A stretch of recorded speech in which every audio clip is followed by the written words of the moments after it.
Aujourd'hui, c'est un jour particulier. On installe et on valide notre prototype sur cette 992 GT3. Depuis la 991 phase 2, courant 2019, elles sont FAPées. Donc clairement, par des normes et des contraintes de pollution, on n'a pas pu profiter pleinement du son du Flat 6 qui peut prendre 9000 tours. Sur la 92 GT3, Porsche l'a muni de FAP Sport. Donc d'origine, ça fait déjà plus de son. Mais avec notre configuration d'échappement, on vous montrera tout à l'heure, une fois que ce sera démonté, les différences techniques. On va aller chercher quelque chose de beaucoup plus sympa avec une tonalité beaucoup plus racing. Le silencieux est démonté. On vous montre collecteur, catalyseur et FAP. On voit bien ici visible le filtre à particules. L'échappement est démonté. C'est un gros bébé. Il fait 17 kg d'origine.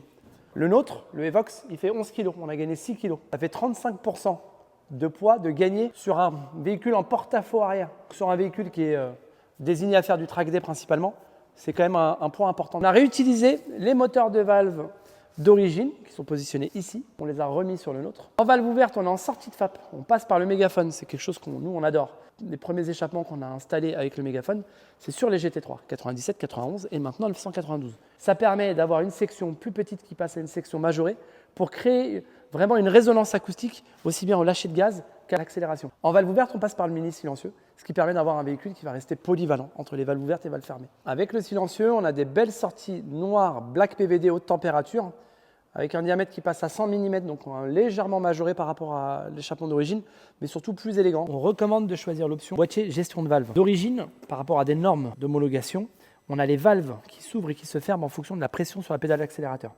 Ce qui fait qu'on a un niveau sonore en fait, qui n'est pas logiquement atteint, surtout nous avec notre conception de système mégaphone.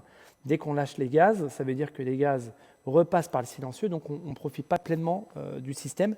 Et en termes même de performance, on n'est pas sur le plein potentiel au niveau de l'écoulement des flux. On a rajouté ce boîtier qui est pilotable avec une télécommande et qui va permettre de choisir en fait, soit d'être ouvert, soit d'être fermé, ou soit de conserver le mode d'origine.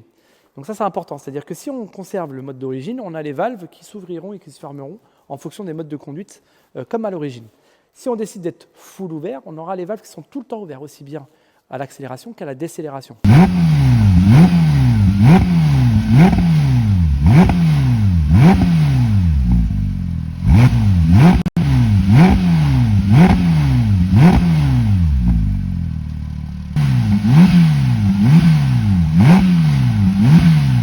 Là, vous allez kiffer. On va chez Shiftech, on la passe sur le banc, on va écouter ce beau joujou à 9000 tours minute.